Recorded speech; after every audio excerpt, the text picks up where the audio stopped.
Bien, chicos, nosotros vamos a comenzar el día de hoy a ver de forma introductoria los primeros pasos de una disciplina, de un área, ¿verdad? De una tecnología muy importante dentro de la informática, que tiene que ver, y esta vez, bueno, ya lo decimos con cierta formalidad y ciertas definiciones, un poco, bueno, lo que tuvimos la posibilidad de ver el día jueves, pero para que ya quede registrado como contenido de clase, y quedemos parejos en ambas comisiones, ¿sí? Entonces vamos a hablar y vamos a hacer una introducción también, no solo teórica, sino en la práctica, de lo que es el manejo de bases de datos relacionales, que tienen que ver con, o están asociadas a el lenguaje SQL. Ya saben que algo de esto habíamos eh, charlado, lo vamos a hacer a modo de un repaso, y para quienes no pudieron estar, bueno, va a ser la presentación ya formal del tema, ¿sí?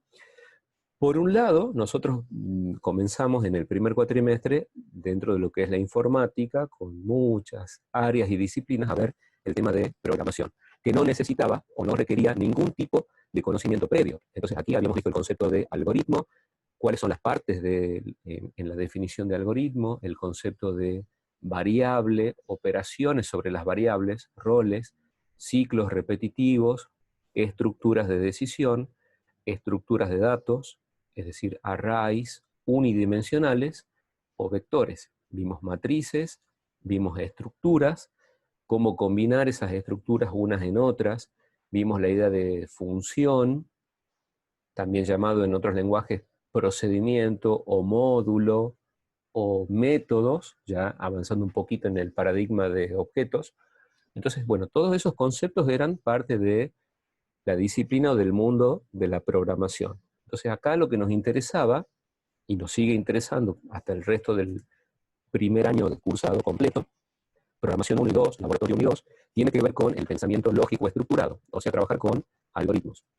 No hacer en este primer año ningún tipo de, digamos, adoración a un entorno o a un lenguaje de programación, a una sintaxis, a un sistema operativo, a un hardware, a una plataforma específica. O sea, trabajar con los conceptos generales, ¿sí? O sea, básicamente nosotros tenemos que apuntar a poder, ante una situación problemática, hacer un análisis, determinar cuáles son los requerimientos, los requisitos, ¿verdad?, con los que tiene que cumplir a futuro el software, ver cuáles son los datos de entrada, los resultados, las condiciones vinculantes que nos permiten transformar los datos de entrada paulatinamente en los resultados que estamos buscando.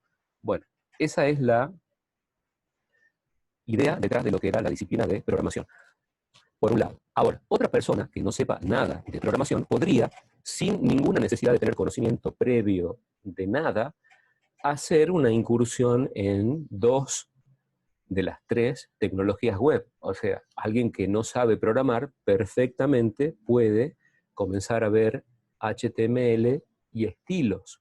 No así, obviamente, la tercera tecnología, que es JavaScript, porque de hecho esto es un lenguaje de programación. O sea que es evidente que todo lo que se ve en el tema programación es totalmente aplicable cuando comencemos a ver una introducción a JavaScript, o, bueno, también lo vamos a tener que ver en TypeScript, y ver, bueno, similitudes, diferencias, y bueno, este, por ejemplo, lo contiene a este lenguaje, es de Microsoft. Bueno, ya vamos a hacer después una introducción a estos dos lenguajes muy relacionados entre sí, ¿verdad? Lo importante es que el navegador conoce JavaScript. Lo que nosotros podemos introducir acá hace, ya vamos a ver de qué forma, una transpilación, se llama, va a, digamos, compilar para pasar desde esta sintaxis a esta otra, que es la que conocen los navegadores. Bueno, pero no importa esto ahora. La idea es que podemos comenzar a programar sin conocimiento previo. Podemos comenzar con tecnologías web, HTML y estilos, por lo menos, estas dos solitas, sin conocimiento previo de nada, especialmente de programación. Y ahora, esta tercera disciplina o alternativa también puede comenzar a estudiarse sin conocimiento previo de ninguna de las otras dos, o sea, de esta terna o de esta, que es el que va a tener que ver con el manejo de bases de datos. Es decir, ahora, si alguien tiene conocimientos, aunque sean elementales de programación, les va a servir, nos va a servir a todos, como para poder enganchar algunas ideas del mundo propio de la gestión de bases de datos. Pero acá, ojo, vamos a ver primordialmente bases de datos relacionales que están ligadas con el lenguaje SQL. Yo tengo que, bueno, prepararlo y verlo muy bien al tema y ver si puedo hacer algún tipo de encuentro para trabajar después con, bueno, algo que está muy también ahora es muy importante conocerlo, que son las bases de datos no relacionales, ¿verdad? Y tienen que ver con lo que se denomina el no SQL. Nosotros primero comenzamos a trabajar con bases de datos relacionales, ¿sí? Entonces, de todas formas, el encuentro de hoy es muy teórico porque tenemos que tener los conceptos genéricos y manejar cierto lenguaje técnico, que después aparece en lo que ustedes necesariamente van a tener que hacer, que es profundizar este tema por su cuenta durante un tiempo, hasta que el año que viene, segundo cuatrimestre de segundo año, puedan ver todo lo que es bueno, la teoría y la filosofía profunda de los conceptos de bases de datos relacionales, y no relacionales también, ¿sí? Nosotros tenemos que hacer una, al menos breve, introducción muy básica, elemental de este tema, porque las aplicaciones web no son tan amplias o tan potentes si no acceden a bases de datos. De hecho, ustedes ya creo que deben estar o deben haber comenzado a ver con Christian SQL Server. Si no están ya de lleno con eso, muy pronto van a comenzar, pero ya deben haber empezado. Entonces, lo importante es que estas tres ramas, este pedacito y esta otra, pueden comenzar a verse en forma independiente. Y después, bueno, vemos la potencia que tiene combinar la programación en las tecnologías web con el acceso a bases de datos. O también ver el enlace que hay directamente entre las bases de datos y la programación, que es mucho más antiguo y anterior a la creación de la propia Internet. ¿Está? Bueno, chicos, yo después les paso, lo hago cuando finalicemos el encuentro de hoy, este documento. No sé si ya se los había pasado o comentado. ¿Ya lo vimos o no? No, profe. Bueno, no No, importa. ese no, profe. Pueden, digamos, bueno, vamos a contar con este material. Listo. Yo después les pido, por favor, que el que pueda lo compre, y si no, a modo de consulta, lo tendremos, al menos ya es la tapa, ¿sí? Eh, como para tener un apunte de base. Bueno, chicos, vamos a comenzar con el tema en sí. Bueno, fijémonos si nosotros, esto, bueno, fue dado en un curso en otro ámbito, pero bueno, son conceptos que vienen ya desde los años 60. O sea, eh, es parte esencial, digamos, de la historia y de la realidad actual de la informática, y lo será para siempre, ¿sí? A pesar de que ahora, bueno, también hay estas otras tecnologías no relacionales que son para casos y situaciones muy puntuales, en un contexto muy, muy determinado, ¿sí? Bueno, nosotros generalmente, si vamos a cualquier negocio, cuando el año que viene tengan que hacer algún trabajo de campo, es decir, para un cliente real, generalmente si el negocio tiene computadora para que puedan acceder a Internet o al correo electrónico o a las noticias, van a ver sistemas en donde, sistemas entre comillas, o sea, formas de organizar información del cliente en el Excel, o sea, en planillas de cálculo. Entonces, generalmente, por ejemplo, en la administración pública se le llama base de datos a los archivos de Excel. Pero bueno, vamos a ver que no tienen absolutamente nada que ver, ¿sí? Es como que se le da ese nombre incorrectamente. Bueno, pero quienes trabajan con Excel, ¿verdad? Por ejemplo, un gimnasio que quiera tener acá una lista de los socios o un control de las cuotas, así muy elemental, con todas las características, o sea, ventajas y desventajas de hacerlo con Excel, pero bueno, no es, digamos, extraño que si alguien, por ejemplo, quiere registrar, no sé, los socios de un gimnasio, tenga aquí, por ejemplo, el número de socio, también podría tener el DNI de la persona, el apellido o los apellidos, ¿verdad? Los nombres. Podríamos pedir también, bueno, un domicilio, un teléfono de contacto, podríamos poner acá un correo, la fecha de nacimiento, por ejemplo, ¿sí? O sea, toda una serie de información que está vinculada con cada uno de los socios del gimnasio. Bueno, cada fila del Excel, después del encabezado, estaría relacionado con una persona. Entonces, de esa forma nosotros podemos organizar datos. Alguien podría decir, bueno, yo no tengo computadora, o sea, tengo un cuaderno, o tengo una libretita, o me lo acuerdo de memoria, al listado de los clientes. Bueno, cada uno organiza la información como puede, ¿sí? Ahora, lo natural sería organizarla, disponer esa información en lo que se llama una tabla, o sea, un arreglo de filas y columnas. Cada una de estas columnas, también denominados campos, va a tener un nombre y va a pertenecer a un cierto tipo de dato. Y nosotros vamos a, de nuevo, en forma muy, digamos, superficial, estrictamente lo que necesitemos para poder seguir adelante con la conexión a los gestores de base de datos desde la programación en PHP, ¿sí? Vamos a ver cómo diseñar estas tablas. Entonces, así como nosotros teníamos, a partir del enunciado de un problema que tenga solución algorítmica, que hacer el análisis, identificar datos de entrada, procesos, resultados o salidas, ver la secuencia de las acciones, o sea, la secuencia lógica, y recién íbamos a hacer la implementación, o sea, la codificación. Cuando se trabaja desde las bases de datos relacionales, ocurre algo similar. Acá también hay buenas prácticas. Estas buenas prácticas nos van a orientar acerca de cómo tenemos que diseñar las tablas. Generalmente lo que se coloca en una misma tabla va a ser información que esté relacionada a características o cualidades o propiedades de una misma entidad, o sea, de un mismo ente. Ejemplos de estas entidades podrían ser, por ejemplo, roles de personas en alguna organización. En algún contexto, la persona tendrá como rol ser socio, en otro caso será empleado, en otro caso será paciente o alumno, docente, afiliado, etcétera, etcétera, ¿sí? Entonces, cada una de estas personas va a tener una serie de propiedades o cualidades que nosotros vamos a describir en una tabla donde cada una de estas columnas o campos va a tener un nombre y va a estar asociado a un tipo de dato, ¿sí?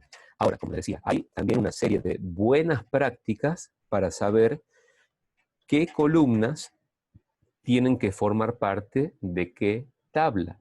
Nosotros no vamos a tener una única, super, mega tabla para representar una determinada situación. Si lo que vamos a tener al principio es una descripción del cliente o de la situación que nos diga, mira, esta es la información que nosotros manejamos. Y acá en el Excel a lo mejor están mezcladas informaciones o datos de muchas cuestiones diferentes en esencia entre sí.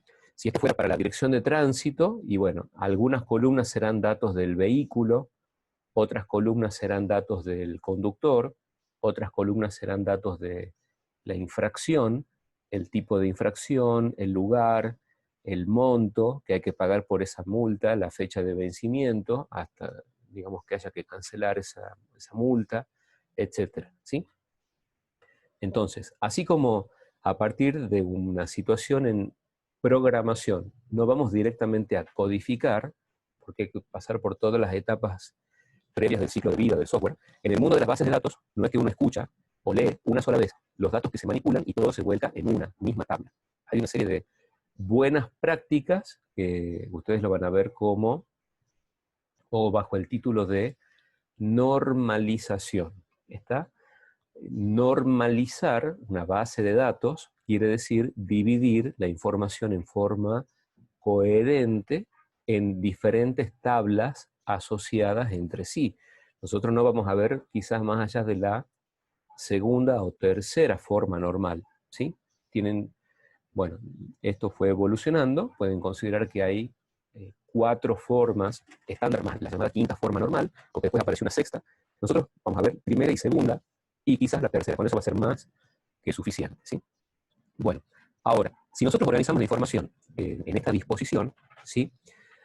Vamos a suponer una tabla muy simplificada de datos personales. Acá vamos a tener el DNI, el apellido y la fecha de nacimiento. Podríamos asociar, aparte de un nombre para la columna, un tipo de datos. Podríamos decir la columna o campo DNI pertenece al tipo de dato entero. La columna o campo apellido lo podríamos asociar lo que en programación se llama un tipo de dato string, y la columna o campo fecha de nacimiento será una fecha, o sea, un date. También en las bases de datos y en programación podemos tener el tipo time aislado del date o un tercer elemento que sería el date time, que tiene los dos componentes. ¿Sí? Bueno, chicos, retomamos de inmediato apenas se corte y vemos estos conceptos en forma teórica y los ponemos en práctica con el motor de MySQL que ya viene con el propio YAML.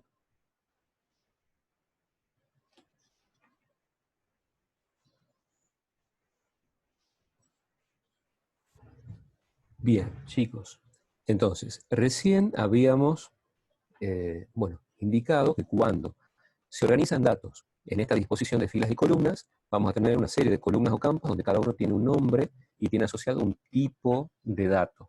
Estos tipos de datos para las columnas o campos se corresponden con los tipos de datos del mundo de la programación. Hay una serie de recomendaciones para determinar qué columnas tienen que ser parte de la misma tabla. Una idea elemental sería que cada tabla, en sus diferentes columnas o campos, representen propiedades, atributos o cualidades de una misma entidad. Por ejemplo, en el caso de la dirección de tránsito, estas entidades, que pueden ser roles de personas o cosas, o bien objetos, o situaciones, o lugares, etc., bueno, tendrá cada una serie de características propias. Entonces, si, por ejemplo, en la situación de cobrar una multa, tenemos en forma básica, esto es mucho más amplio después, ¿sí? Información del conductor, del vehículo, del inspector y de la multa, bueno, en principio habrá por lo menos 4 tablas. La tabla de vehículos tendrá columnas que tienen que ver con cualidades o características de un vehículo y no con datos de personas. La tabla, por ejemplo, infractor, tendrá datos personales y no tendrá, en principio, ningún dato de la multa en sí misma. Pero, por ejemplo, la multa sí puede tener información propia, como el tipo de infracción, el lugar, la fecha y hora en el que se cometió esa infracción, y alguna información del infractor y del auto, por ejemplo, y también del inspector, que es el que levanta la infracción, ¿sí? Pero bueno, vamos al principio, vamos desde el principio. Si acá tuviéramos, por ejemplo, una tabla con estas 3 columnas, una de las definiciones, que en principio no es tan compleja, pero hay que decirla y hay que repasarla, sería que para la decisión que toma el diseñador de la base de datos. Hay roles en los grandes sistemas de información donde una persona está pura y exclusivamente dedicada a hacer el diseño de las tablas de la base de datos y no hace nada más que eso. Otros harán pura y exclusivamente lo que es el diseño gráfico o el aspecto visual y nada más. Otros harán solo gestión de la base de datos, otros solo programación, y bueno, así vamos dividiendo y rotando los roles. Todos van a ser de todo el año que viene, cuando ya estén terminando las carreras en metodología, van a ir rotando en estos distintos roles, ¿sí? Bueno, volvamos aquí.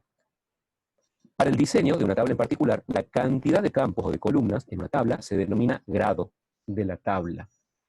Por lo tanto, ¿qué grado tiene esta tabla? Parece obvio, pero hay que decirlo. ¿Qué grado tiene? Grado 3. 3 grados. Claro, tiene grado 3, porque son 3 columnas. Bueno, ¿qué grado tiene esta tabla? Suponiendo que es una tabla, ¿no?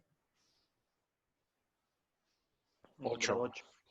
Exacto, tiene grado 8. ¿Por qué? Porque está diseñada con 8 columnas. Entonces, no es un concepto a priori que sea complejo. El grado de una tabla en una base de datos relacional es la cantidad de columnas que posee la tabla, ¿sí? Ya sabemos que tabla es un arreglo de filas y columnas, todas bajo el ámbito del nombre de la tabla. Y una base de datos va a ser una colección organizada e interrelacionada de tablas, donde a su vez cada tabla tiene filas y columnas, donde a su vez cada columna tiene un nombre y un tipo de dato asociado. Bueno, el siguiente concepto. Si nosotros hacemos una lectura en horizontal, acá vamos a tener lo que se denomina un registro o una tupla o una fila. ¿Está? Entonces, en determinado momento, la cantidad de filas o de tuplas o de registros que almacena la tabla nos va a dar lo que se denomina la cardinalidad de la tabla, ¿sí? Es la cantidad de filas, también ya llamados registros o tuplas, que tiene la tabla en un determinado momento. Por tanto, esta tabla, ¿qué cardinalidad tiene? 4. 5. 5, porque son 5 registros. Acá hay un 5. registro, acá hay otro registro, o sea que cada fila o tupla representa un registro. La cantidad de filas que en un determinado momento posee la tabla se denomina cardinalidad de la tabla, ¿sí?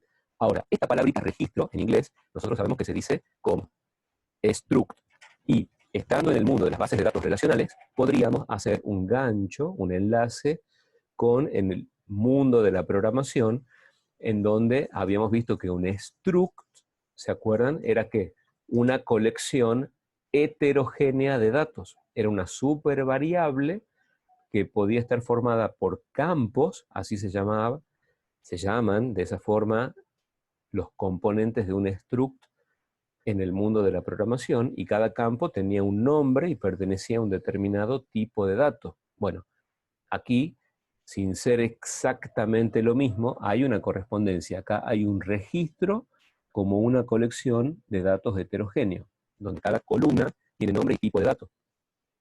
Y la ocurrencia, digamos, de una instancia particular, la vamos a denominar registro, o tupla o fila. Bueno, ¿cuál es la cardinalidad de esta tabla?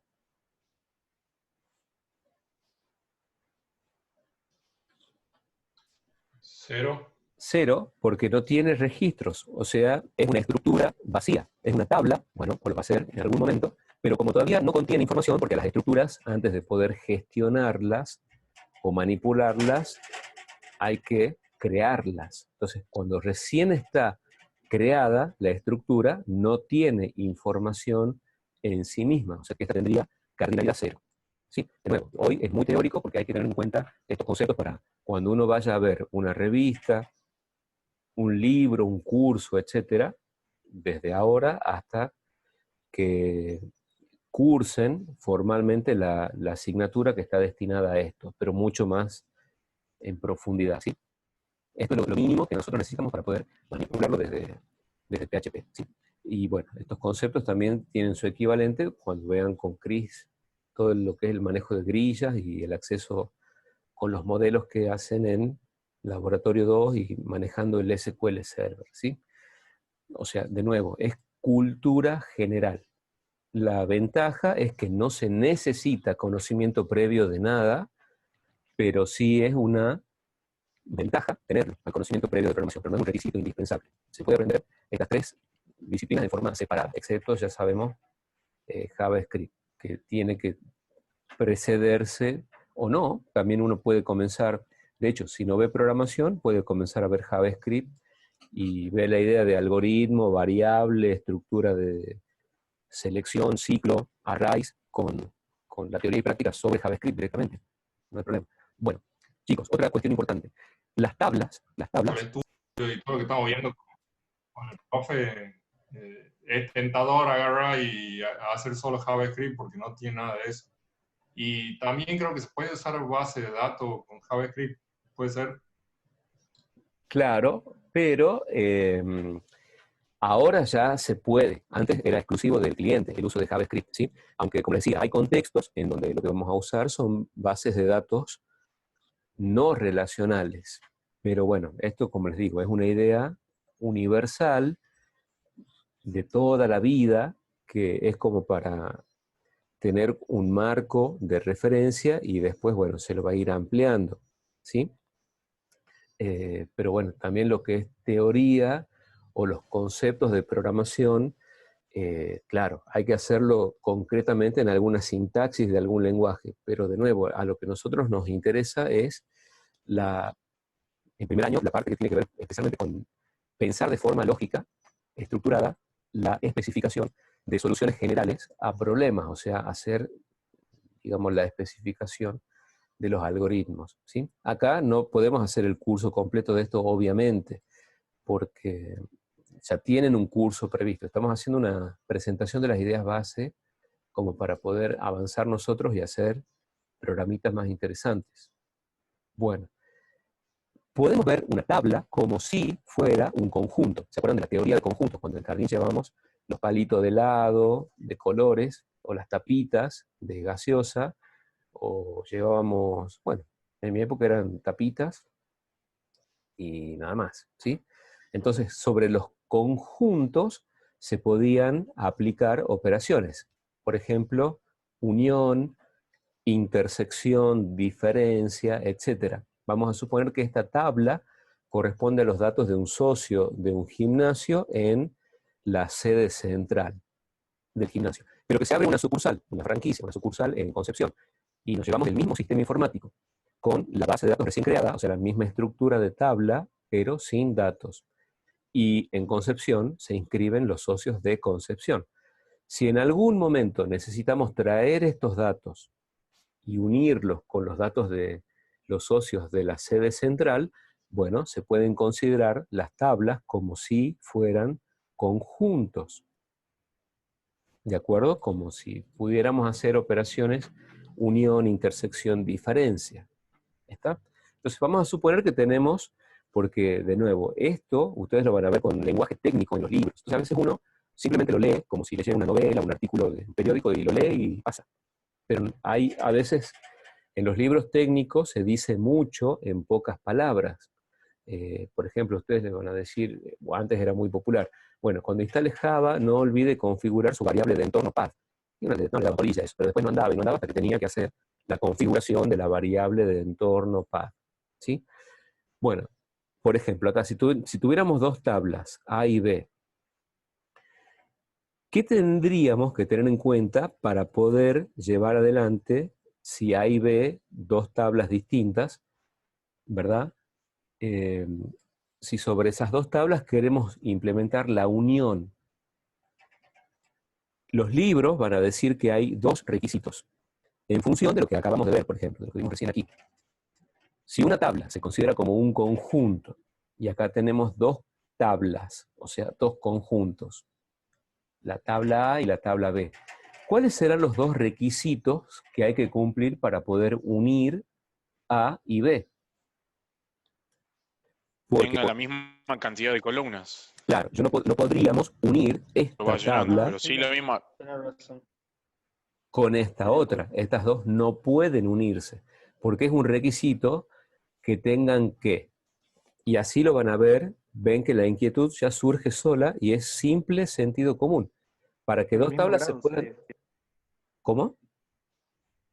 ¿Sería el mismo grado? Exacto. Y así lo van a ver en cualquier libro. O sea, el requisito para unir dos tablas es que tengan el mismo grado. Pero si uno lo lee directamente a esto, dice que tengan el mismo grado. Bueno, no sé qué es eso. Bueno, para eso hay que saber qué significa grado en el contexto de las bases de datos relacionales. Y el segundo requisito... ¿Que los campos de los grados sean los mismos? Claro, tiene que haber una correspondencia, ¿verdad? O sea, una compatibilidad a nivel del tipo de dato entre, ¿qué? Columnas o campos. ¿Está? Porque uno puede decir, bueno, si yo tuviera, esto de nuevo, a pesar de que es sentido común, no está mal deducirlo, o cuando uno va a hacer, digamos, la lectura, cuando hay cosas que no son tan evidentes, pero se las van enumerando así a las condiciones previas. Bueno, si quiero unir dos tablas, tienen que tener el mismo grado y correspondencia entre tipos de datos de columnas o campos. Bueno, si yo tengo una tabla A, donde los campos sean, por ejemplo, fecha, entero y real, y otra, por ejemplo, tabla tiene, qué sé yo, cadena, real y booleano, por decir algo, bueno, las dos tienen el mismo grado, pero no encajan, o sea, no se corresponden por posición y por tipo de dato compatible. O sea que a priori no se las podría unir de esta forma, ¿sí? Bueno, uno podría decir, si al menos coincidieran los tipos de datos, aunque no en el orden correcto, pero tienen el mismo grado, bueno, habría maneras de referenciar en un cierto orden los campos de los conjuntos correspondientes para que encajen en lo que sería una tercera tabla, una tabla virtual. Pero bueno, eso no viene al caso ahora. Estas dos condiciones son como las naturales, ¿sí? Las que aparecen en cualquier libro de base de datos. Bueno, vamos para acá. Entonces, habíamos mencionado el jueves, recuerdan, que para poder llevar adelante la gestión de datos en bases de datos relacionales, tenemos que hablar un lenguaje común con lo que vamos a denominar un servidor de base de datos, que era un servidor, en general, un software ultra especializado que a partir de un puerto es capaz de recibir solicitudes específicas de la tarea para el que está hecho, digamos, el servidor, generar una respuesta o salida y enviarla a quien haya hecho esa solicitud. Eso es básicamente un servidor, alguien que está escuchando solicitudes específicas de una tarea o una tecnología muy puntual, procesa, genera un resultado y lo envía a quien lo haya solicitado. Entonces acá ya sabemos, también a lo mejor la idea de servidor pasa al principio por la idea de una máquina, o sea, un hardware, donde solamente hay una tarea, digamos, relacionada a esa máquina, pero no, el servidor es conceptualmente un software que brinda un servicio especializado a través de un puerto por el cual llegan las solicitudes y por el cual envía las respuestas. A ver, un momento, por favor. Bien, veamos acá si puedo recuperar el control. Bueno, en el caso de MySQL, si hacemos un pequeño puentecito, hoy, de nuevo, perdón, va a ser muy teórico, pero es importante la teoría, porque la práctica es teoría aplicada, o sea, tenemos que verlo, ¿sí? En el caso del servidor web Apache, nosotros dijimos que el puerto por el cual escucha, donde recibe las solicitudes o los requests, y por el cual envía la respuesta que genera, es el 80, por defecto, lo podemos cambiar. Para el caso de MySQL, el puerto por el que recibe las solicitudes y envía las respuestas es el puerto 3306, ¿sí? Que no debemos usarlo para nada más porque ya está, digamos, reservado, es como un estándar, que el puerto 3306 es el puerto de MySQL, ¿sí? Ahora, este sería el servidor. El servidor va a gestionar diferentes bases de datos, donde cada base de datos a su vez va a tener un conjunto de tablas, donde cada tabla va a ser un conjunto de filas y columnas, ¿sí?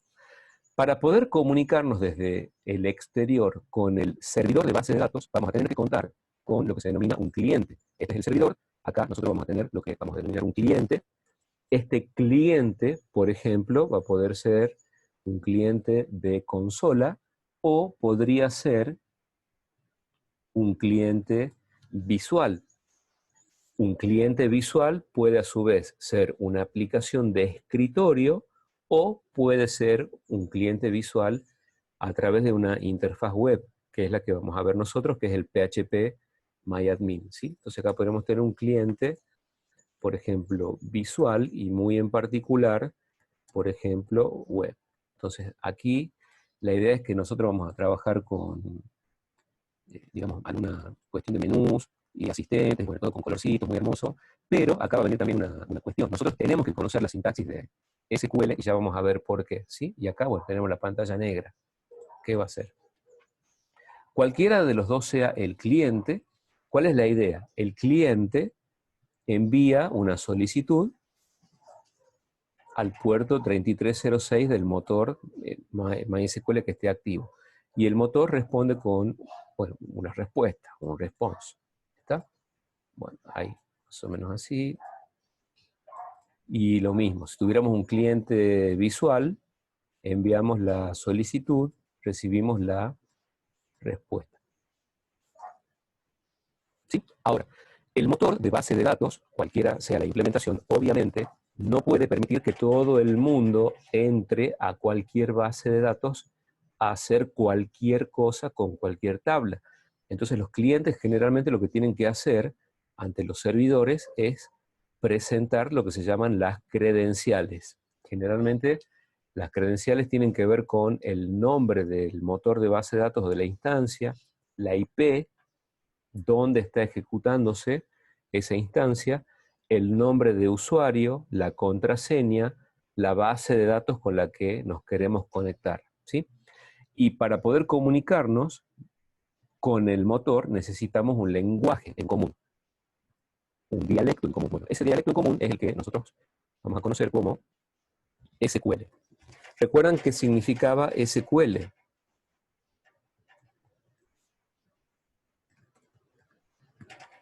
Lenguaje estructurado de consultas, ¿sí? Y recuerdan que habíamos dicho que es una, ¿qué?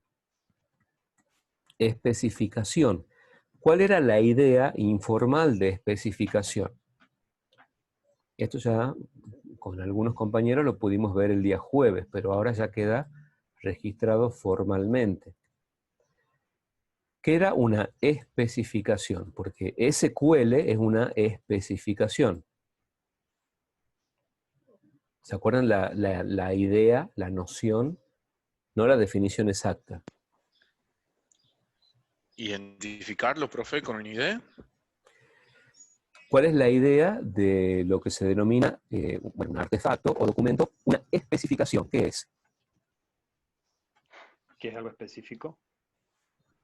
¿Que cumple una tarea específica? Claro, bueno, acá, por ejemplo, informalmente, una especificación es una receta que indica con ¿Una estructura?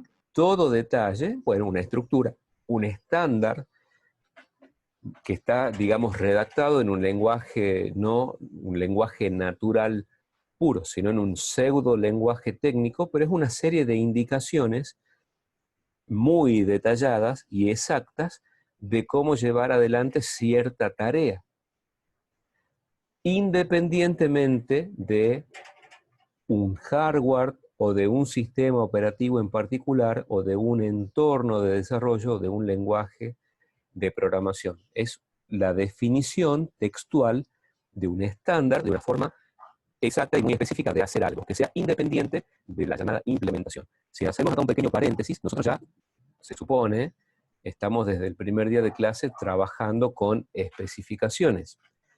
Por ejemplo, si se acuerdan del primer ejercicio que habíamos hecho en programación 1, habíamos hecho la especificación ¿de qué? De un algoritmo que resolvía el problema del área del triángulo, independiente de cualquier implementación, hardware, sistema operativo, lenguaje, etc. ¿Cómo era esta especificación? Si acá decíamos, por ejemplo, cálculo del área del triángulo. Esto es porque nosotros después vamos a trabajar con muchas especificaciones. Cuando una empresa toma esta receta y la transforma en software, ahí vamos a tener lo que se llama una implementación. Pero bueno, para este caso, por ejemplo, esta es la situación que queremos. Especificar.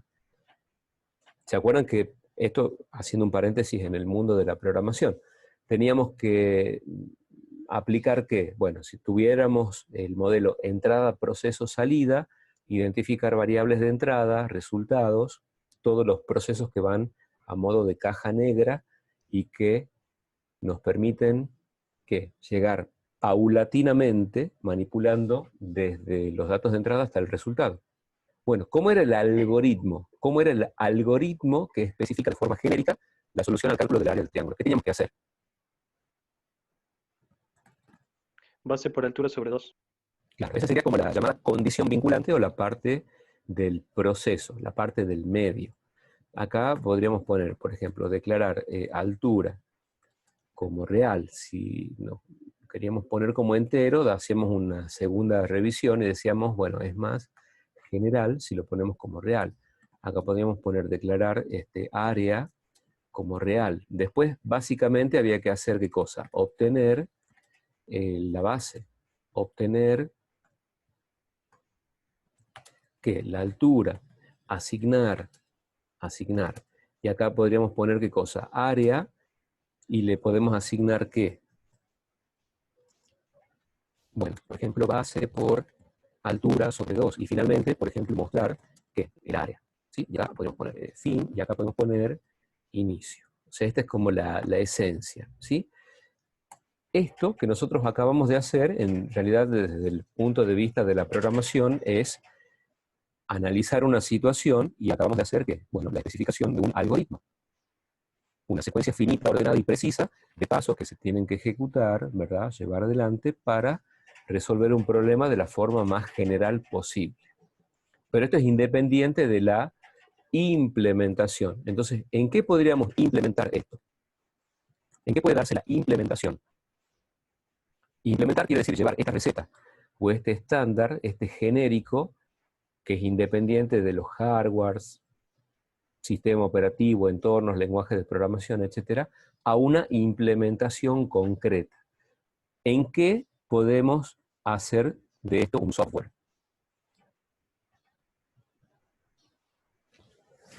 ¿Cómo se lo podría implementar en qué?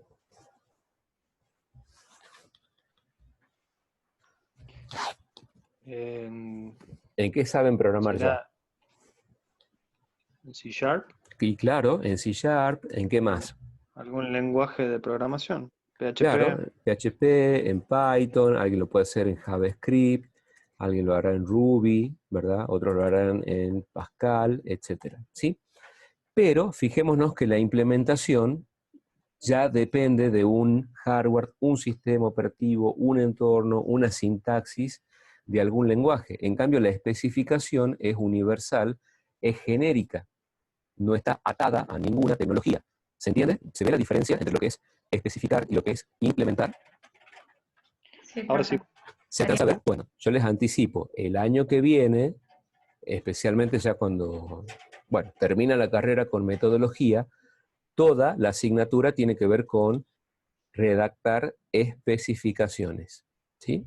Y bueno, ahí hay que poner todos los documentos, diccionario, glosario, son como 13 esquemas, se llaman artefactos, pero son, bueno, básicamente documentos estandarizados para escribir la lógica de la solución a problemas. Nosotros lo hicimos en programación, la idea del primer año también es hacer énfasis en esto, porque acá es donde está pensar en forma activa. Quien ya tenga servido, digamos, el documento con la especificación, solamente necesita conocer la sintaxis de un lenguaje, no tiene que pensar, digamos, arduamente, solo traduce el análisis o diseño de alguien más a código fuente en, digamos, PHP o en Python, ¿sí?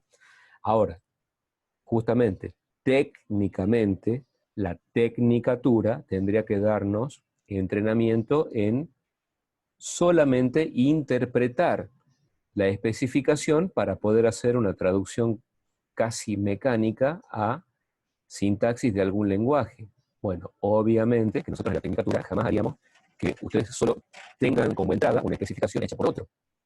Hacemos énfasis en esto, que es lo importante. Acá está, digamos, lo jugoso, el pensar activamente. O sea, siempre antes de codificar, porque esto ya sería en el ciclo de vida del software un paso muy adelante, cuarto o quinto, según el autor, pero primero tendríamos el problema, después hay que hacer el análisis, después el diseño, y recién de esas etapas surge la especificación y por, bueno, digamos ya de la mitad en adelante, la implementación, las pruebas, las correcciones, etcétera, etcétera. ¿Sí? O sea que lo importante es siempre esto, la acción de pensar las especificaciones. Bueno, acá obviamente ya hubo alguien que pensó el estándar SQL. Ahora, ¿cuáles son las implementaciones?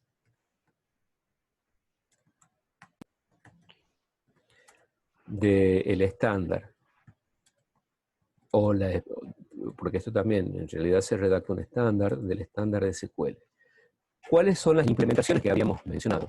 Es decir, a partir de este documento genérico, alguna empresa toma la receta genérica, o sea, haciendo verdad la salvedad de los mundos, programación y base de datos, toma la receta genérica y la convierte en soft. Bueno, acá se toma la receta genérica y distintas empresas hicieron que surja que, por ejemplo, Oracle,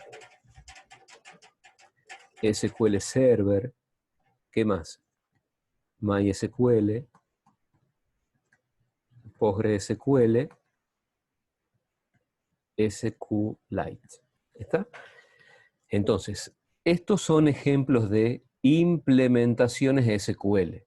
¿Y qué quiere decir que implementen un estándar? ¿Para qué se define un estándar? Bueno, para que todo aquel que quiera certificar o hacerse llamar implementación de un estándar, hable un lenguaje común. No sé si ven la ventaja. Entonces, aquí también está el doble sentido de por qué hay que conocer la sintaxis de SQL. Casi todo, yo diría todo menos una parte infinitesimal de todo lo que existe está almacenado en bases de datos SQL.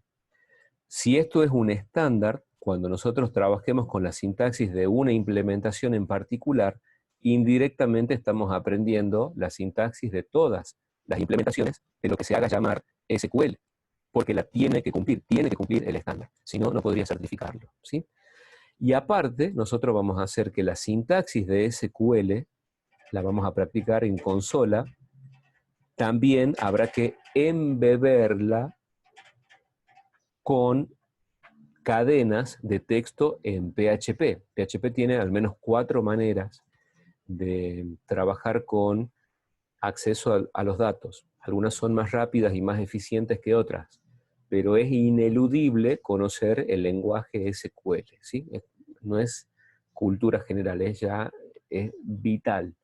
La ventaja es que todo lo que sean comandos de SQL son, digamos, válidos para cualquier implementación, porque todo lo que se diga implementación SQL tiene sí o sí que cumplir con el estándar. ¿Está? Entonces, porque al aprender uno, aprendemos todos los demás, y porque hay que embeber código SQL con código de programación, y eso ocurre en todos los lenguajes que tengan una librería de acceso a bases de datos SQL, bueno, es que hay que conocer la sintaxis, ¿sí? Bueno, espero que haya quedado un poco más clara la idea, la noción informal de lo que es una especificación y de lo que son las implementaciones, ¿sí? Entonces, si nosotros, por ejemplo, vamos a hacer, veamos si podemos ver acá, ya nos queda un minuto, un poquito más. Bueno, repasar grado, cantidad de columnas, cardinalidad, cantidad de filas, y así como hay buenas prácticas en programación, hay buenas prácticas en el mundo de las bases de datos, las que tienen que ver con, a través de un análisis, determinar qué columnas van a pertenecer a qué tabla. Nosotros primero, obviamente, vamos a trabajar con una tabla, no hoy, quizás, o quizás podemos adelantar un poquito hoy, para quedar parejitos con la otra comisión, y después haremos vínculos o relaciones o enlaces entre tablas, ¿sí? Bueno, básicamente esta es digamos, la menor cantidad posible de teoría que hay que manejar. Base de datos, una colección, ¿verdad?, organizada, interrelacionada de tablas, una tabla, a su vez, una colección de filas y columnas, una columna, una entidad, digamos que está, o una parte de la tabla que tiene asociado un nombre y un tipo de datos. Bueno, ahora lo que tendríamos que hacer, ya lo vamos a ver en el módulo que sigue, es, bueno, cuáles van a ser las órdenes o las palabras en el lenguaje SQL con el que nos vamos a poder comunicar, hablar con el motor de base de datos. Eso lo vamos a ver a continuación.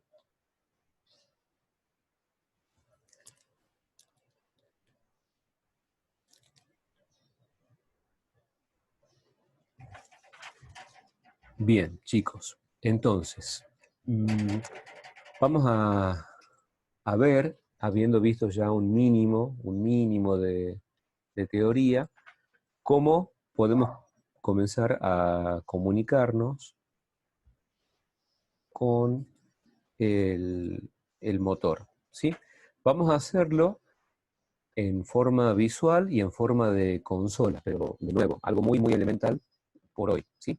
Entonces, si nosotros estamos con el navegador y ponemos localhost, cerremos esto y esto, acá. Si ponen localhost en el navegador, puede ser que a ustedes les aparezca como una opción en un lateral, phpMyAdmin. Si yo hago clic acá, porque acá lo tengo el menú arriba, hacen clic phpMyAdmin, y ahora se abre un cliente de MySQL visual, pero que está, bueno, escrito en PHP. Está escrito para accederse desde un navegador. Hay que esperar a que, bueno, acá, finalmente se recarga, ¿sí? Bueno, si quisiéramos establecer una conexión hacia el motor de base de datos con un cliente en modo consola, podemos poner acá en el inicio, ponemos cmd y enter. Entonces, bueno, se nos abre una consola del sistema operativo, ¿sí? Entonces, si tenemos instalado el XAMPP, por defecto ya debería haberse configurado la llamada variable de entorno path y nos debería permitir, a ver, un momento, no, cancelar, acá, cmd, acá, símbolo del sistema,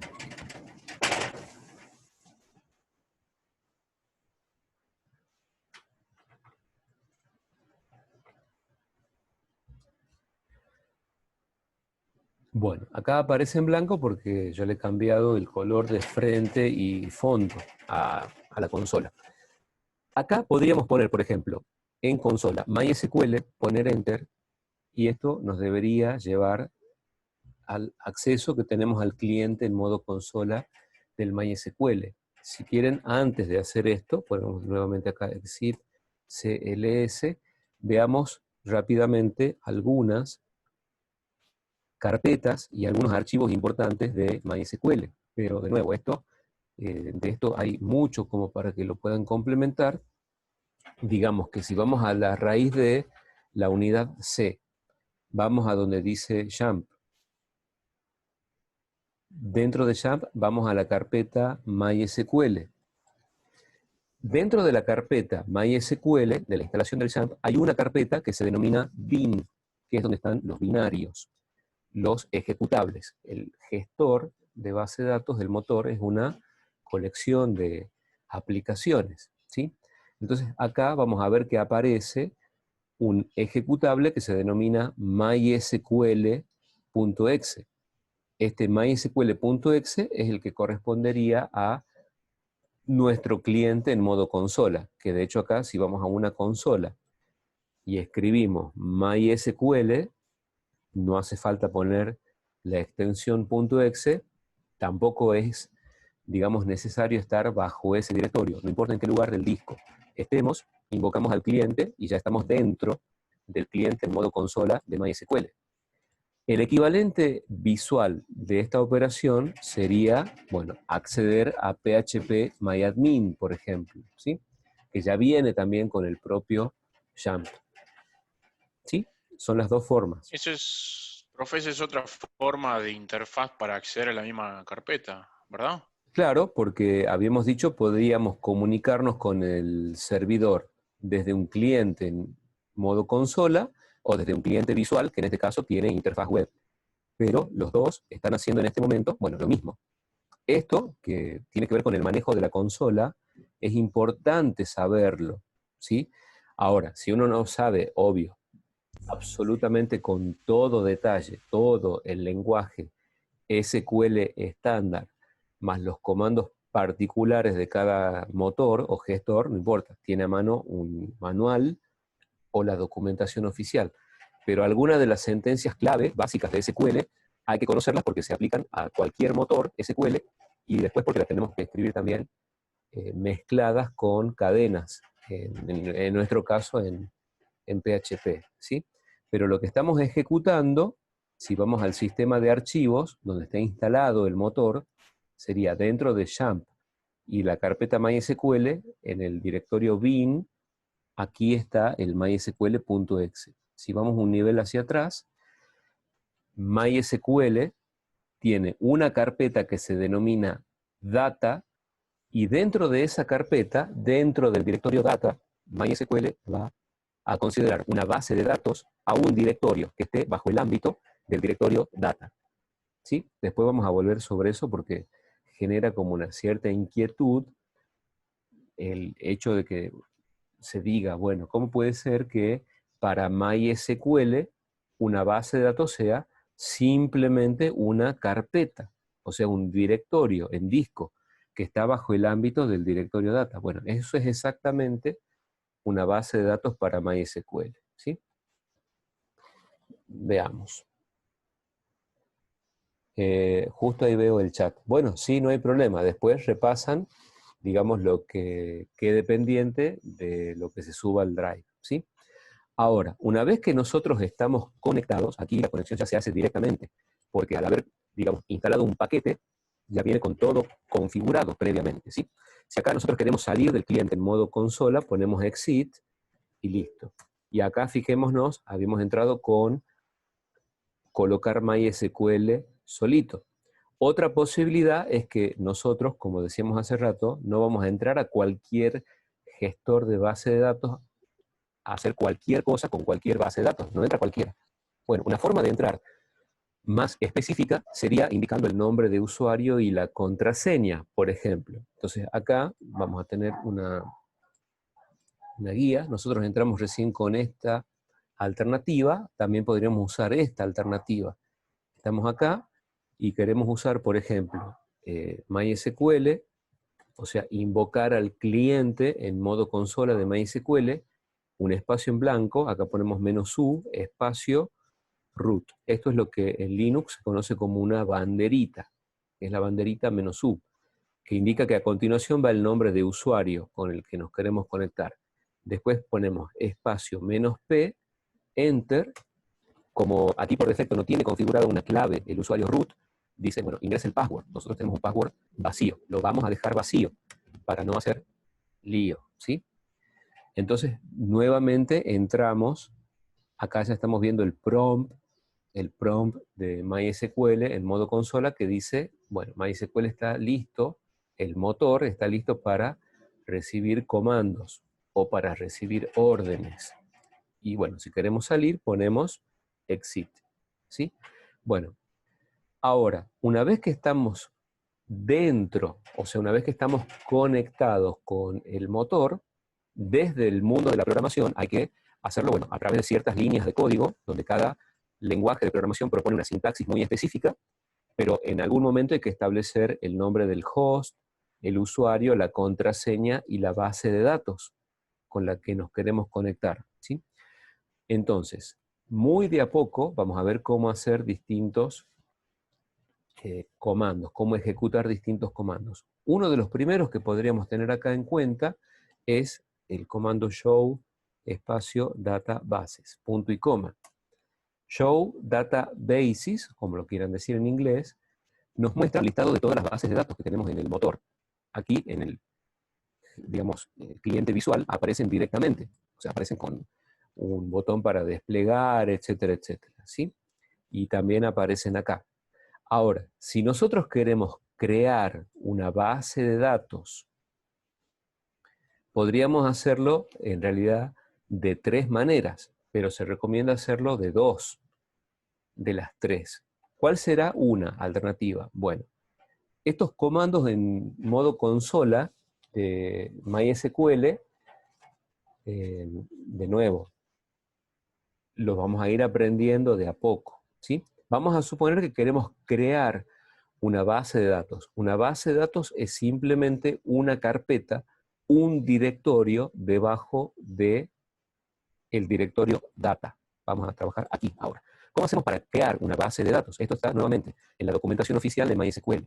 Si queremos crear una base de datos, bueno, acá todavía no está el comando de crearla en sí, no pasa nada, ya lo hacemos nosotros. ¿Qué vamos a poner? Create database. Acá no hay distinción entre mayúsculas y minúsculas, o sea, lo pueden poner como quieran. Digamos, es insensible a mayúsculas y minúsculas. Y podemos poner, por ejemplo, db prueba 1. Punto y coma. Todos los comandos de SQL terminan en punto y coma. ¿Qué efecto va a tener cuando pulsemos Enter? ¿Qué creen que va a pasar acá? Crear a un directorio. Crea una base de datos con el nombre de prueba en la carpeta. Exacto, o sea, se va a crear simplemente un directorio, una carpeta nueva bajo la órbita de donde esté instalado el motor de MySQL en su directorio data. Entonces ponemos acá Enter y ahí ya van a ver, ahí apareció y lo reubica y ahí aparece db prueba 1. Si vamos al cliente visual, ponemos F5, hay que esperar, lamentablemente, en mi máquina, con F5 actualizamos y aparece, va a aparecer acá la base de datos db prueba 1. Recomendaciones, buenas prácticas para lo que son bases de datos. En nuestro contexto de programación 2, las bases de datos van a comenzar con D minúscula, B larga minúscula y el nombre que quieran. ¿Sí? No pongan guiones bajos, ni guión alto, ni espacio en blanco. Pongan simplemente un prefijo de B y el nombre de la base de datos. Bueno, podemos permitirnos un guioncito bajo porque ya vemos que es una convención del propio MySQL. Pero acá aparece ya la base de datos creada. Si quisiéramos hacerlo desde el cliente visual, podemos hacer clic acá, bases de datos. Un clic. Esperemos acá un poquito. Y ahora, para crearla a la base de datos, si quieren podemos hacer esto así. Bueno, en realidad convenía hacerlo al revés, no importa. Acá dice, crear base de datos. Vamos a venir acá y ponemos db prueba 2. ¿Está? db prueba 2. Y sin tocar absolutamente nada más que el nombre de la base de datos, hacemos clic en crear. ¿Y esto qué efecto va a tener? Fijémonos, ahí lo está haciendo en el cliente visual y aquí acaba de crear la base de datos db prueba 2. ¿Qué es? Una base de datos para MySQL. Simplemente una carpeta, un directorio debajo del directorio data. Y aparte, lo que acaba de hacer es usarla, o sea, seleccionarla para su uso. Vamos a venir para acá. ¿Cómo podemos hacer para listar cuáles son las bases de datos que tenemos en nuestro motor en la consola? Ponemos Show Data Bases. Otro detalle que vamos a tener en cuenta. Todo lo que sean palabras de SQL lo vamos a poner siempre con mayúsculas.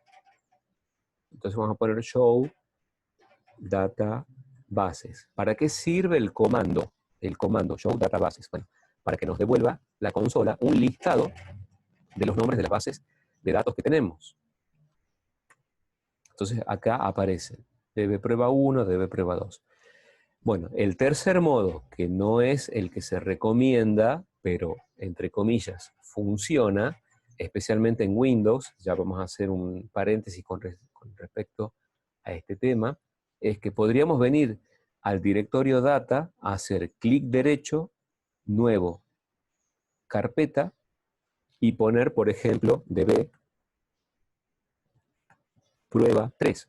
Acabamos de crear directamente desde el sistema de archivos una carpeta debajo del directorio data de MySQL. Entonces, si venimos para acá y ponemos F5, ¿qué va a ocurrir? Bueno, nos muestra actualizado el listado.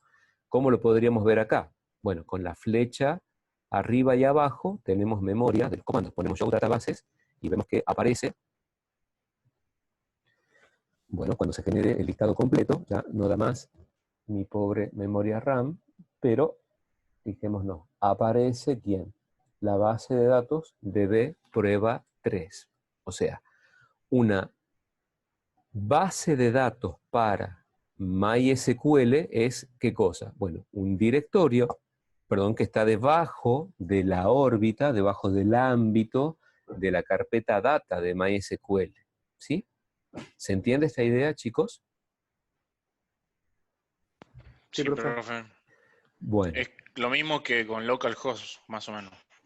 claro, las tres acciones son equivalentes. Ahora, la menos recomendable de todas, después ya lo vamos a ver bien por qué, cuando en otros encuentros vayamos haciendo creación de tablas y vayamos, digamos, manipulando los datos, la que menos, o sea, lo que no hay que hacer nunca es trabajar directamente en el sistema de archivos. Hay que hacerlo a través de un cliente, ¿sí? Aparte, lo único que podemos hacer acá es crear o eliminar bases de datos de forma directa en el sistema de archivos. Entonces, bueno, a lo mejor ahí viene una pregunta como, digamos, natural. Uno diría, bueno, si para MySQL una base de datos es un directorio debajo de el directorio data, eso quiere decir que si yo acá creo 20 carpetas, se crean 20 bases de datos, sí, eso es correcto. Si yo elimino un directorio, vengo acá y pongo Shift, suprimir, y digamos verifico esto, vengo para acá, y bueno, voy hacia arriba y me dice, bueno, show databases. Y ahora deja de estar DB prueba 2. ¿Ven que desaparece? ¿Por qué? Porque es simplemente una carpeta debajo del directorio data. Y si ponemos acá F5, tan simple como entrar entonces en Windows, en el directorio data, puedo eliminar una base de datos borrando la carpeta. Ahora, mucho ojo, porque todas estas bases de datos que vienen por defecto, por ejemplo, acá hay una carpeta que se llama MySQL, que está en el directorio data. Bueno, esta es la información, esta es la base de datos donde está la propia información del mismísimo MySQL. Si uno la borra, se borra y se hace pelota, el gestor, ¿sí? Entonces, ahí uno diría, bueno, entonces da la sensación, la falsa sensación de que es muy inseguro, porque cualquiera que entre en Windows al directorio data de MySQL rompe acá, saca un archivo, lo corta, lo elimina, borra todas las carpetas, borra el directorio, borra todo el directorio MySQL y se rompe. Bueno, efectivamente sí, se rompe. Recordemos que todas estas tecnologías, PHP, Apache, MySQL, nacen en el software libre, o sea, bajo entornos Linux o Unix. Entonces, en Linux, cuando está correctamente configurado el sistema operativo, es sencillamente imposible que un usuario que no tenga los privilegios adecuados pueda entrar o tener acceso al directorio data, ¿sí?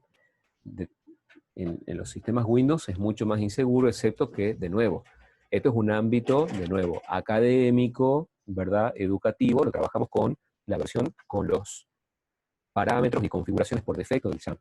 En la vida real, si tuviéramos un hosting, por ejemplo, alquilado, bueno, la empresa nos daría el script de conexión, donde nos diría el nombre de usuario, la contraseña, la dirección del host, y nosotros hacemos la creación de la base de datos. O sea que esto es solamente en apariencia, que es frágil. En cada una de nuestras máquinas, para lo que va a ser nuestra formación, sí, hay que tener mucho cuidado de no trabajar directamente con el sistema de archivos. Y después vamos a ver muchas otras razones, especialmente cuando queramos sacar información de nuestra máquina y llevarla a otra máquina. Cómo hay que hacerlo en forma correcta y cómo nunca hay que hacerlo, ¿sí? O sea, de qué forma nunca hay que actuar, especialmente en los entornos de Windows, ¿sí? Ahora, si volvemos para acá, por ejemplo, cuando nosotros recién ingresamos a MySQL o al PHP, al cliente consola o al PHP MyAdmin, es como si viéramos todas las bases de datos desde arriba. Para poder hacer uso de una base de datos en particular, en consola tenemos que usar el comando use. Y ponemos use db prueba 2, por ejemplo. Bueno, no existe, prueba 3, punto y coma. Y acá nos va a decir database changed. ¿Sí? Cambio a la base de datos db prueba 3. El equivalente del use sería hacer clic en el cliente visual y directamente, bueno, hacemos clic y ya está seleccionada la base de datos, ¿sí? ¿Se entiende hasta ahí, chicos? Si ahora quisiéramos cambiar de base de datos, podemos tener una sola activa en cada instante. Si queremos cambiar a la base de datos dbprueba1, hacemos clic en el cliente visual. El equivalente en consola sería usar use, mayúscula o minúscula, da igual. dbprueba1, punto y coma. Y cambiamos a esa base de datos, ¿sí? Bueno, ahora, todo lo que nosotros vayamos a crear con create se elimina con drop, ¿sí? Acá, fijémonos, si ponemos nuevamente acá exit, salimos del cliente, y acá ponemos exit, salimos de la consola. En las versiones nuevas, si nosotros, bueno, tenemos una versión nueva de Jamp, para entrar a la consola, bueno, hacen clic en inicio, en la tecla de Windows, escriben CMD, y ahí eligen símbolo del sistema. ¿Sí? La otra, bueno, esta la podemos dejar, es poner Windows R, y cuando se abre el diálogo ponen CMD y Enter. Y ahí también, bueno, se va a abrir otra consola. ¿Sí? Son las dos formas. Y si quieren salir de la consola ponen Exit y listo. ¿Sí?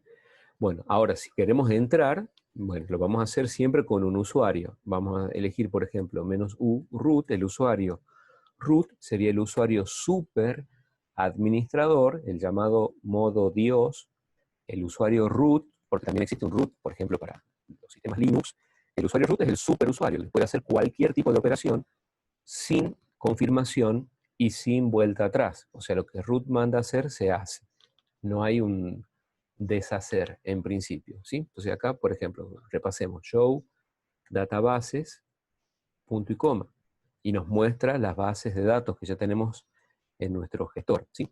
Si queremos eliminar, recién eliminamos una desde el sistema de archivos, no nos conviene eliminar o hacer nada desde el propio sistema de archivos, ¿sí? Entonces, vamos a hacer lo siguiente, vamos a poner acá, si queremos eliminar una base de datos, ¿qué vamos a poner? Si fue creada con create, hay que eliminarla con drop. Entonces acá pondremos drop, database, y vamos a poner eliminar db prueba1, punto y coma. Bueno, si estuviéramos acá a mano con el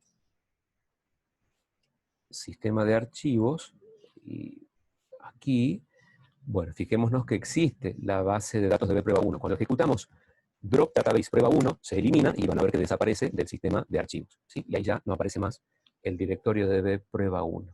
Bueno, acá podemos poner exit y nuevamente exit. O sea que lo único que pudimos ver hoy, para quedar parejitos con la otra comisión, es cómo levantar el servicio de MySQL. Bueno, eso ya creo que era evidente, lo hacemos desde el panel de control, desde el Jamp Control Panel. Tenemos que hacer clic en Start, que quede sostenido en verde el estado, o sea, levantado el servicio, que esté vivo el servidor en el puerto 3306. Y de ahí podemos usar el modo consola o la interfaz web con el phpMyAdmin. Si, por ejemplo, como para mencionarlo, alguien por defecto entra en modo consola, y esto también es importante mencionarlo, ¿sí? Esto también lo mencionan a veces, casi siempre, los libros y las revistas cuando uno hace la instalación de un lenguaje, especialmente de programación. Nos dice, no se olvide de configurar su variable de entorno path. Entonces, estos minutos que quedan, hagamos esto también como cultura general. No sé si se escucha ahí o no, chicos. ¿Se escucha algo? ¿Qué se escucha? Sí, profe. Bueno. Medio cortado, pero se escucha. Bueno, aunque sea que rescatemos algo. Vamos a suponer lo siguiente, porque uno puede decir, mira, yo pongo MySQL, ¿está? Vamos a suponer que yo lo ponga con doble L, lo pongo mal a propósito, entonces me aparece un mensaje de error. Me Profe, dice, disculpe. sí. Ahí hay un compañero, dice que le aparece que no le reconoce MySQL como un comando. Claro, eso es lo A que mí me estamos pasa viendo lo ahora, mismo, pero en yo este ingreso momento. desde el... Claro, yo ingreso desde el shell que aparece en el panel de control del XAMPP, y ahí sí me aparece, pero desde el CMD. Claro, upa. A ver, chicos. ¿Estamos ahí online? ¿Ustedes me escuchan? Sí, profe. Sí, profe. Ah, es que se bajó la tensión y, bueno, pensaba que se había cortado el módem. Bueno, ahí Sí, ya acá hizo también pasó lo mismo, profe. horrible, horrible. Bueno, por suerte espero que todos tengamos un estabilizador, en fin, porque no está para que se rompa ni un foco ahora. En fin, bueno, volvamos acá. Si uno lo hace quizás desde la consola, veamos si lo podemos ver desde acá. Bueno, de hecho acá aparece algo que se llama consola, ¿verdad? Hacemos clic, veamos qué efecto tiene esto. Paciencia. Paciencia. Bueno, entonces acá aparece una consola. No está mal porque ya viene una consola integrada. De hecho, probemos acá. Podemos poner show databases y tiene que ser, bueno, una consola, se supone, funcional. Veamos si es que responde. Control Enter. Acá es Control Enter. No Enter solito. Bueno, y vemos que está apareciendo, pero dentro del contexto visual aparece el resultado de escribir la orden en la consola integrada que viene ya con el cliente visual. Si lo queremos hacer desde acá, desde la consola del propio sistema operativo, yo acá lo puse mal a propósito, puse MySQL, ¿sí? Si ustedes lo escriben correcto, MySQL, y les dice no se reconoce como un comando interno o externo, programa o archivo por lotes ejecutable, esto también aparece mucho en revistas y libros, donde nos dice no se olvide de configurar su variable de entorno path. Entonces, ¿cómo funciona? Esto ya seguramente muchos lo saben, pero hagamos un pequeño repaso. Cuando estamos en la consola del sistema operativo y, por ejemplo, queremos ejecutar algo, inventemos que existe algo que se llame calculadora, nos aparece este mensaje. Dice, no se reconoce como un comando. ¿Por qué? Porque si nosotros hacemos dir, en el directorio actual no hay nada que coincida con calculadora.exe. ¿Se entiende? Entonces, ¿cómo hacen los sistemas operativos? Todos los sistemas operativos. Cuando uno envía un comando, por defecto, ¿qué hace? Busca en el directorio actual un archivo ejecutable. Si lo encuentra, lo ejecuta. Si no lo encuentra, esto, bueno, tratemos de hacerlo en los 5 minutos que quedan porque es muy largo el tema, nosotros podemos considerar que el sistema operativo mismo es un programa, o sea, es un inmenso mega programa. ¿Y qué usan los programas para manipular información? ¿Dónde almacenan información los programas? ¿Qué usamos nosotros en programación para almacenar información? ¿Usamos qué? ¿Memoria?